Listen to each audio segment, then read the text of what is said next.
औज़ुबिल्लाहिमिनश्शैतानिर्रजीम बिस्मिल्लाहिर्रहमानिर्रहीम। मेरा नाम मोहम्मद नजमुद्दीन है। आज हम केमिकल बॉन्ड के बारे में पढ़ते हैं। तो उनके जो टाइप्स हैं उसमें जो पहला टाइप्स है कोवैलेंट बॉन्ड। याद रखिए कि हमारे पास ये कोवैलेंट बॉन्ड हम ऑलरेडी डिस्कस कर चुके थे, मतलब टच कर चुके थे। आज हम डिटेल में हम पढ़ेंगे। सबसे पहला क्वेश्चन ये होता है कि why do atom form chemical bond. ये एटम केमिकल बॉन्ड क्यों बनाता है, ये जिसका जर्नल जवाब मैं आपको देना चाहता हूँ। ये एटम जब बॉन्ड बनाता है तो याद रखिए दुनिया में हर चीज़ ख़ुद को स्टेबल करना चाहते हैं, ख़ुद की एनर्जी को कम करना चाहते हैं, ख़ुद को मजबूत करना चाहते हैं। जिस तरह आपको पता है कि वाटर फ्लो करता है from high level to low level, क्योंकि उसकी स्टेबिलिटी बढ़ जाती है और वो एनर्जी को कम करता है।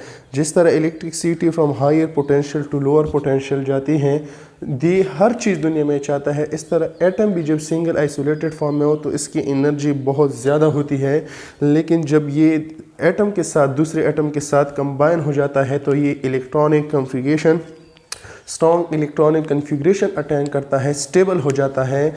या तो ये डुप्लेट मुकम्मल करता है या ये ऑक्टेट मुकम्मल करता है। ये डुप्लेट और ऑक्टेट क्या होता है ये मैं आपको समझाऊंगा। तो ये इसलिए कि ये हमारे पास खुद को स्टेबल करना चाहते हैं। तो याद रखिए कि हमारे पास ये कोवैलेंट बॉन्ड क्या होता है। सबसे पहले ये कोवैलेंट बॉन्ड स्टार्ट करने से पहले ये मैं आपको बताऊं कि ये डुप्लेट रूल क्या होता है और ऑक्टेट रूल क्या होता है। डुप्लेट रूल वो रूल होता है व्हेन एटम अटेन या द टेंडेंसी ऑफ एटम। हमारे पास एटम की टेंडेंसी, हमारे पास टेंडेंसी ऑफ एटम, हमारे पास एटम की टेंडेंसी जो होती है कि वो ख़ुद को स्टेबल करना चाहता हूँ। तो atom tendency of atom to attain to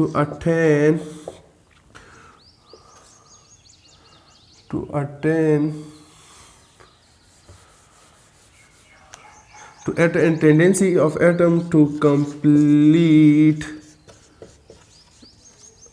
two electron and valence shell or last shell is called duplet rule. हमारे पास कोई भी एटम या एटम की टेंडेंसी जो अपने लास्ट शेल में 2 इलेक्ट्रॉन को मुकम्मल करता हो उसको हम कहते हैं duplet. Tendency of atom to complete 2 electron and valence shell या लास्ट शेल। फॉर एग्ज़ाम्पल अगर आप लोग देखें हीलियम की लास्ट शेल में 2 इलेक्ट्रॉन है। ये जो चीज़ है ये इलेक्ट्रॉन को रिप्रेजेंट करता है।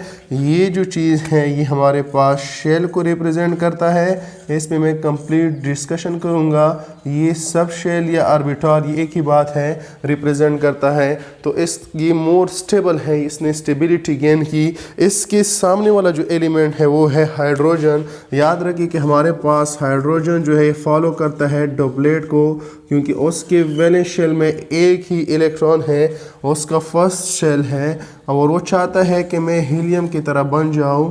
तो हीलियम की तरफ ये किस तरह बनता है, तो हीलियम की तरफ ये बनता है हमारे पास H ये डॉट और ये दूसरा H ये क्रॉस, ये दोनों म्यूचुअल शेयरिंग करते हैं। क्या करते हैं? Mutual sharing. और ये हमारे पास इसका डुप्लेट मुकम्मल हो चुका है। इसका भी 2 इलेक्ट्रॉन, इसका भी 2, और ये दोनों ने स्टेबल इलेक्ट्रॉनिक कन्फिग्रेशन अटेन की है। तो हम कहते हैं कि हाइड्रोजन ने डुप्लेट मुकम्मल किया है, उसके वैलेंस शेल में 2 इलेक्ट्रॉन मुकम्मल हो गए हैं और म्यूचुअल शेयरिंग की वजह से हुई है। और म्यूचुअल शेयरिंग की वजह से जो बॉन्ड बनता है वो कोवैलेंट बॉन्ड बनता है। ये म्यूचुअल शेयरिंग का मतलब ये होता है कि जितना एक एटम इलेक्ट्रॉन देगा, मतलब अगर एक एटम 1 इलेक्ट्रॉन देता है तो दूसरा एटम भी 1 इलेक्ट्रॉन देगा। ऐसा नहीं हो सकता कि अगर एक एटम 2 देता है तो दूसरा 1 देगा। म्यूचुअल शेयरिंग का मतलब होता है equal sharing of electron between 2 atoms. तो ये हमारे पास डुप्लेट मुकम्मल हुआ। और इसके अलावा एक और रूल भी है जिसको हम ऑक्टेट कहते हैं। इस पर खैर अगर आप चाहते हो तो अलग वीडियो भी बनाएंगे। ये डुप्लेट रूल था और इसके अलावा एक है ऑक्टेट। ऑक्टेट 8 को कहते हैं ऑक्टेट रूल। हमारे पास वो टेंडेंसी होता है एटम की जो वैलेंस शेल में to complete 8 electron in valence shell is called octet. हमारे पास क्या कहलाता है? ऑक्टेट रूल कहलाता है। आसान सी बात है, जितनी भी दुनिया में हाइड्रोजन के अलावा जितनी भी पीरियोडिक टेबल में एलिमेंट है वो चाहते हैं कि हमारे वैलेंस शेल में 8 इलेक्ट्रॉन मुकम्मल हो। लाइक नोबल गैसेस की तरफ हम भी स्टेबल हो। हीलियम भी नोबल गैस था लेकिन उसके वैलेंस शेल में 2 इलेक्ट्रॉन थे, इसलिए हाइड्रोजन हीलियम की तरफ बनना चाहता था। बाकी जितनी भी एलिमेंट है वो चाहते हैं कि हमारे वैलेंस शेल में 8 इलेक्ट्रॉन मुकम्मल हो। तो और एक BF3 है जो ऑक्टेट मुकम्मल नहीं करता है, वो रूल को फॉलो नहीं करता है। ये मेरा आप लोगों से क्वेश्चन है कि ये BF3 क्यों मुकम्मल नहीं करता है। BF3 के वैलेंस शेल में 3 इलेक्ट्रॉन है बोरॉन के और 3 फ्लोरीन से आते हैं, तो टोटल 6 बन जाते हैं। ये 8 इलेक्ट्रॉन मुकम्मल क्यों नहीं करते हैं, ये मेरा आप लोगों से क्वेश्चन है। आप लोग मेरा इसमें हेल्प करें कि ये ऑक्टेट या डबलेट को क्यों फॉलो नहीं करता है। अब हम आते हैं कोवैलेंट बॉन्ड की तरफ। तो याद रखिए कि हमारे पास कोवैलेंट बॉन्ड का पहला डिफिनीशन ये है कि non metal plus non metal is called covalent bond. Is non metal is called covalent bond is called covalent bond.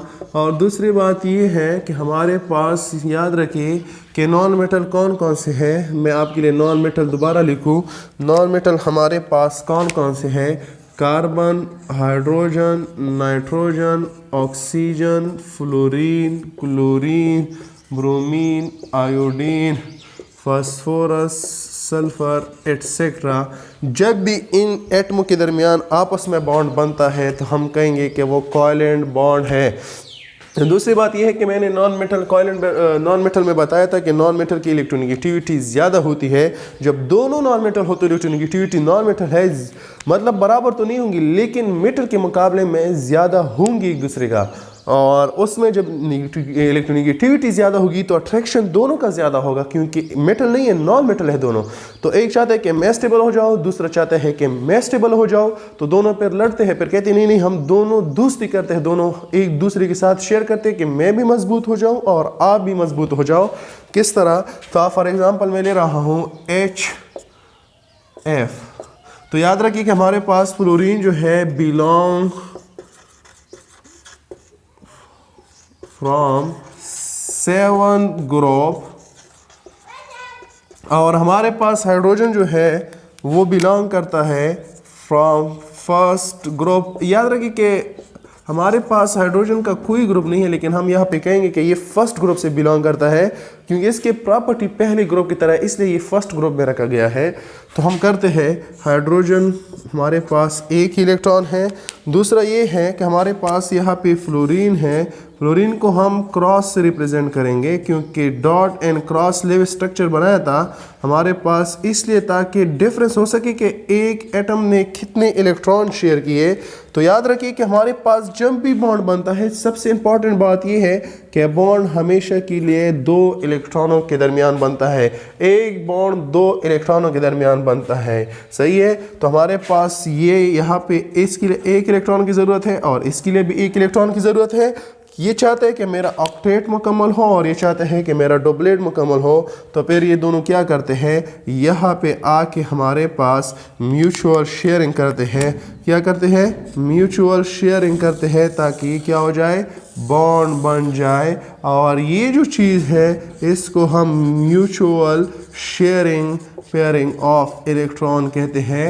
और आपको नज़र आ रहा है कि इसका ऑक्टेट मुकम्मल हुआ और इसका हमारे पास डुप्लेट मुकम्मल हो गया है क्योंकि ये 2 इलेक्ट्रॉन इसके साथ भी हैं और ये 2 इलेक्ट्रॉन इसके साथ भी हैं। और ये क्वेश्चन ये है कि ये डॉट और क्रॉस से क्यों रिप्रेजेंट करते हैं, दोनों को डॉट से क्यों नहीं रिप्रेजेंट करते हैं? ये इसलिए कि वो देखते हैं कि एक एटम ने दूसरे एटम के साथ कितने इलेक्ट्रॉन को शेयर किया है, एक एटम ने दूसरे इलेक्ट्रॉन को कितने उसके साथ कितने इलेक्ट्रॉन उसने शेयर की हैं। तो आप लोगों के साथ म्यूचुअल शेयरिंग पेयरिंग जो बुक में डिफिनेशन लिखा हुआ है वो ये है कि the mutual sharing pairing of electron between atom is called covalent bond. और आपको दोनों नजर भी आ रहा है कि non metal plus non metal is called. और दूसरी ये है कि इसकी इलेक्ट्रोनेगेटिविटी इसके मुकाबले में ज़्यादा है। तो इलेक्ट्रोनेगेटिविटी पे हम अलग डिस्कशन करेंगे, लेकिन याद रहे कि इलेक्ट्रोनेगेटिविटी किसी एटम की अट्रैक्शन पावर यानी इलेक्ट्रॉन खींचने की सलाहियत को हम इलेक्ट्रोनेगेटिविटी कहते हैं।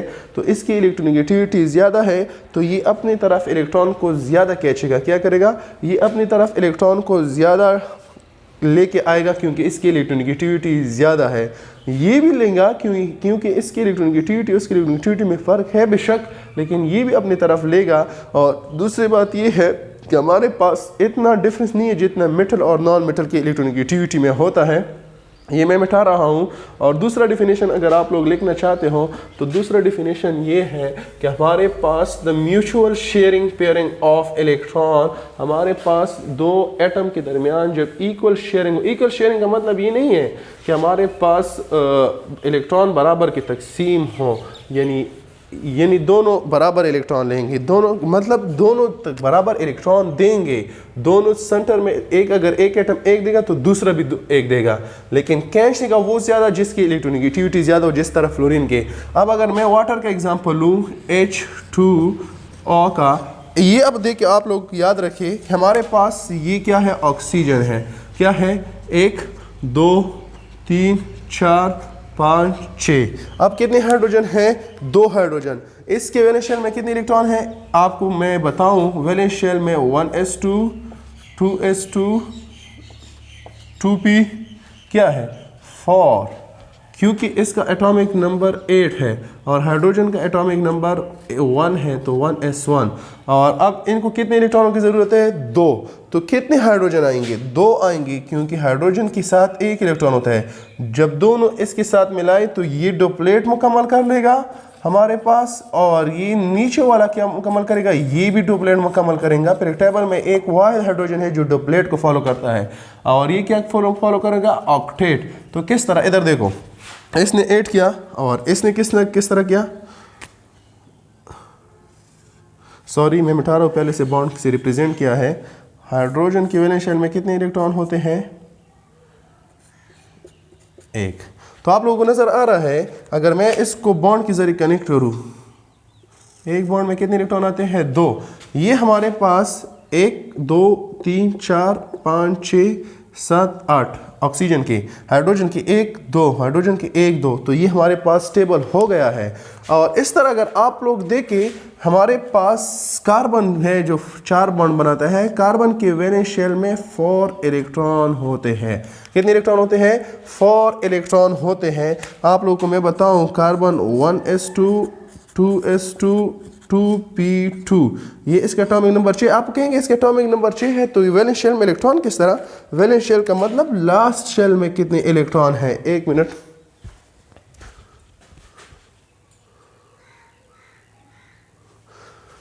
वैलेंस शेल का मतलब ये लास्ट शेल तो ये है, ये तो लास्ट शेल नहीं, ये तो सेकंड लास्ट शेल है। हम ये न्यूक्लियस के नज़दीक है, ये न्यूक्लियस से दूर है। तो इसके वैलेंस शेल में कितने इलेक्ट्रॉन है? 4। तो इसको कितने इलेक्ट्रॉन चाहिए? 4। तो 4 हाइड्रोजन ले आएंगे। एक हाइड्रोजन के साथ एक इलेक्ट्रॉन, दूसरे हाइड्रोजन के साथ दूसरा इलेक्ट्रॉन, तीसरे हाइड्रोजन के साथ तीसरा इलेक्ट्रॉन, चौथे हाइड्रोजन के साथ चौथा इलेक्ट्रॉन। तो हमारे पास एक हाइड्रोजन इसके लिए, एक हाइड्रोजन इसके लिए, एक हाइड्रोजन इसके लिए, एक हाइड्रोजन इसके लिए। तो क्या हुआ? बॉन्ड बन गया। तो आप इलेक्ट्रॉन गिने कार्बन के 1 2 3 4 5 6 7 8 पूरे हाइड्रोजन के 1 2 1 2 1 2 1 2। तो ये डुप्लेट और ऑक्टेट मुकम्मल कर रहा है। इस तरह अगर मैं एक और एग्जांपल लूँ आप लोगों को नाइट्रोजन का, कि क्योंकि नाइट्रोजन के साथ 3 हाइड्रोजन क्यों आते हैं? इधर देखें, नाइट्रोजन के वैलेंस शेल में हमारे पास इसका एटॉमिक नंबर 6 था, कार्बन का इसका 7। इसमें मैं कंप्लीट वीडियो बनाऊंगा। एटॉमिक नंबर किस तरह मालूम करेंगे, कौन सा शेल है, कौन सा ग्रुप है, कितने इलेक्ट्रॉन मौजूद है और कौन सा पीरियड है। तो 1s2 2s2 2p3। Valence shell में कितने इलेक्ट्रॉन है? वैलेंस शेल में 5 इलेक्ट्रॉन है। लास्ट शेल, ये शेल को रिप्रेजेंट करता है और ये जो है वैलेंस इलेक्ट्रॉन को रिप्रेजेंट करता है। और ग्रुप, और मैं अभी बता सकता हूँ कि ये कौन से ग्रुप में, ये 5th ग्रुप में है। ये कौन से ग्रुप में है, ये 4th ग्रुप में है। वैलेंस शेल में जितने इलेक्ट्रॉन वो ग्रुप रिप्रेजेंट करता है। कौन सा पीरियड है, नाइट्रोजन 2nd पीरियड में है, सही है। ये कौन सी पीरियड में है, ये भी 2nd, क्योंकि हमारे पास ये एक ही पीरियड से दोनों ताल्लुक रखते हैं, कार्बन, नाइट्रोजन, ऑक्सीजन, फ्लोरीन। तो हमारे पास इसको कितने इलेक्ट्रॉन चाहिए, 3 इलेक्ट्रॉनों की ज़रूरत है। तो 3 हाइड्रोजन आते हैं, हाइड्रोजन 1s1 1s1 1s1, एक हाइड्रोजन ये, एक ये, एक ये। तो किस तरह हो जाता है, आप लोग देखें, हमारे पास ये नाइट्रोजन है 1 2 3 4 5। आप कहेंगे कि ये डबल क्यों ले रहे हो, सब डबल क्यों नहीं ले रहे हो, मतलब ये वाला ये क्यों नहीं लिखते हो। नहीं, क्योंकि फिर तो मेरे पास 3 हाइड्रोजन किस तरह आएंगे, क्यों, मेरे साथ तो 3 इलेक्ट्रॉनों की ज़रूरत है। जब मैं इस तरह लिखूँ, ये भी मुकम्मल, ये भी मुकम्मल, तो मेरे पास तो एक ही हाइड्रोजन आएगा। फिर किस तरह, क्योंकि फिर अगर मेरे पास एक हाइड्रोजन आ जाए फिर तो 6 मुकम्मल हुए, मुझे 8 मुकम्मल करने होते हैं। फिर मैं क्या करता हूँ, ये यहाँ पे आ जाता है और ये अब मैं 3 हाइड्रोजन ला सकता हूँ आसानी से, क्योंकि जब पेयर तो आ गया, फिर तो बॉन्ड बन गया, फिर तो नहीं बन सकता है, क्योंकि पेयर से इलेक्ट्रॉन एक बॉन्ड बनता है। तो मेरे पास hydrogen cross hydrogen cross hydrogen cross bond bond bond. तो मतलब समझ आ गया, यहाँ पे कितने लॉन पेयर है, 1 लॉन पेयर है। कितने लॉन पेयर है, 1 लॉन पेयर और 3 बॉन्ड पेयर है हमारे पास। और ऑक्सीजन में क्या सिचुएशन था, ऑक्सीजन में ये सिचुएशन था, क्योंकि कितने लॉन पेयर थे, 2 लॉन पेयर 2 बॉन्ड पेयर। जितने नंबर ऑफ इलेक्ट्रॉन, यानी इलेक्ट्रॉन हमारे पास, अगर आप लोग देखें, अगर मैं जितने हाइड्रोजन को कम करूंगा उतना लॉन पेयर बढ़ता जाएगा, मैं जितने हाइड्रोजन को बढ़ाऊंगा लॉन पेयर कम होता जाएगा, लॉन पेयर ख़त्म होता जाएगा। जिस तरह कार्बन में देखो 4 हाइड्रोजन है तो क्या हुआ, लॉन पेयर नहीं है। फिर मैंने एक हाइड्रोजन रिमूव किया, जब मैंने ये हाइड्रोजन रिमूव किया तो मेरे पास ये क्या बन गया, लॉन पेयर बन गया और नाइट्रोजन बन गए। वो नज़र आ रहा है, मैं आपको समझाने के लिए कर रहा हूँ, सही है। अगर मैं 2 हाइड्रोजन हटाऊँ तो आपको नज़र आ रहा है, ये हाइड्रोजन हटाया और ये हाइड्रोजन हटाया तो 1 लॉन पेयर 1 लॉन पेयर। लेकिन नहीं, आप लोगों ने सिर्फ समझने के लिए मैंने आपको ये किया, सही है, आपको ये समझना होता। और दूसरे, अगर मैं 3 हाइड्रोजन हटाऊं, मैं आपको समझा रहा हूं, ये मिटाऊं तो समझ आ जाएगा। अगर मैं 3 हाइड्रोजन को हटाऊं, लाइक फ्लोरीन की तरफ जाऊं, फ्लोरीन की तरफ, नाइट्रोजन के बाद फ्लोरीन है, क्या है, फ्लोरीन है। फ्लोरीन का एटॉमिक नंबर 9 है, 1s2 2s2 2p5। Atomic number 2 number 4 4 जमा 5, तो एटॉमिक नंबर 9 है। लेकिन वैलेंस शेल में कितने इलेक्ट्रॉन है, 7। तो कितने इलेक्ट्रॉन चाहिए, 1। तो एक ही हाइड्रोजन आएगा। ये फ्लोरीन है, 1 2 3 4 5 6। अब कितने हाइड्रोजन चाहिए, 1। तो 1 यहाँ पे मिल सकता है क्योंकि ये सिंगल है, अनपेयर है।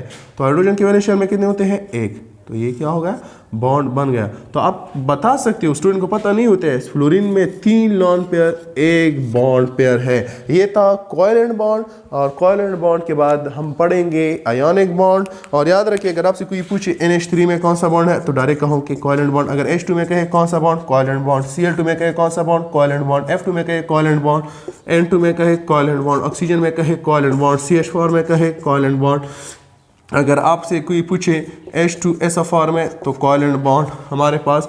इसके अलावा CCl4 में कोवैलेंट बॉन्ड। अगर आपसे कोई पूछे हमारे पास CH3 तो हम कहे कि कोवैलेंट बॉन्ड। अगर आपसे कोई पूछे कि HF तो आप कहे covalent bond. HCl covalent bond. HBr covalent bond. HI covalent bond. H2O covalent bond. NH3 covalent bond. जितने भी नॉन मेटल के दरमियान बॉन्ड बनेंगे वो कोवैलेंट बॉन्ड होंगे। यहाँ तक कि ले मैं आप लोगों को, अगर कोई भी क्वेश्चन हो, मैंने आप लोगों को एक होम वर्क दिया है, एक टास्क दिया है, वो है BF3 के ये रूल को क्यों फॉलो नहीं करता है। इसके वैलेंस शेल में 3 इलेक्ट्रॉन है, 3 ये हुए तो टोटल 6 इलेक्ट्रॉन बनते हैं। ये 8 मुकम्मल क्यों नहीं करते हैं, इसका जवाब आप लोग मुझे कमेंट सेक्शन में दे। मेरी नॉलेज में भी इजाफा हो जाएगा और आप लोगों की नॉलेज में भी इजाफा हो जाएगा। इसके बाद जो मैं लेक्चर अपलोड करूँगा वो होगा आयोनिक बॉन्ड। बहुत इंटरेस्टेड है, बहुत ज़बरदस्त है, और ये आपको पता चल गया कि हमारे पास म्यूचुअल शेयरिंग हो रहा है कि नहीं हो रहा है। जो बुक में डिफिनेशन लिखा है कि mutual pairing of electron between 2 atom, वो भी सही है, या non metal plus non metal is called covalent bond, ये भी सही हैं। यहाँ तक के लिए अल्लाह हाफिज़। नेक्स्ट वीडियो में मैं आपके साथ मिलूँगा, वो होगी आयोनिक बॉन्ड। फिर उसके बाद मैं सेकेंड ईयर का स्टार्ट करूँगा ऑक्साइड से, रिएक्शन से, अनऑर्गेनिक चैप्टर से, ताकि आप स्टूडेंट के लिए आसानी हो। जहाँ भी मेरे साथ गलती होती हो तो आप लोग मेरे साथ कोऑपरेट करें। मैं भी इंसान हूँ, स्टूडेंट हूँ, मैं आप लोगों से सीखूँगा और जितना मुझसे हो सके तो आप लोग मुझसे सीखेंगे। इंसान है और मेरे काबिल लोग इन दुनिया में मौजूद हैं इस ज़मीन पे, तो हम उसके साथ क्या कर सकते हैं, मुकाबला तो नहीं कर सकते, उससे हम सीखेंगे और उससे सीख के हम आपको बताएंगे। यहाँ तक अगर कोई भी क्वेश्चन हो तो आप लोग पूछ सकते हैं। अल्लाह हाफिज़।